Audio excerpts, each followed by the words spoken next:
Manchester United over the last 10, 11 years have sort of accepted a position whereby they've made mistakes in the transfer market, or they've made mistakes in recruitment, or they've held on to players too long. It would seem that, to be fair, what's happening now is that Ruben Amorim is identifying players he does not want in the squad, and to be fair, he's moving them out of the squad. That's a positive. The second thing is I do like, on paper, the signings of Cunha and Burmo. Why do I like them? A couple of reasons. Well, three actually. One is that they've got Premier League experience.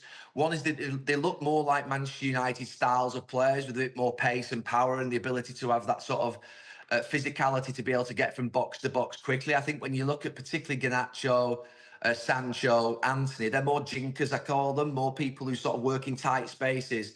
I've always felt at United you need players that can open the legs up and really sort of stretch teams, and I think Cunha and Burmo do that.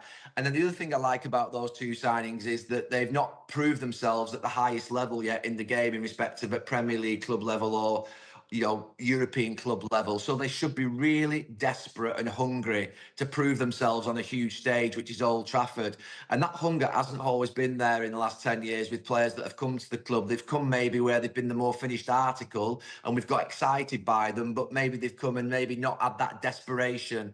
I always feel like a player needs hunger. They need desperation in the game to feel that it's the most important thing. I think these two lads that have signed will have that. So I think the two signings are good signings yet. There's a couple more needed. I think they need a goalkeeper. They need a centre forward.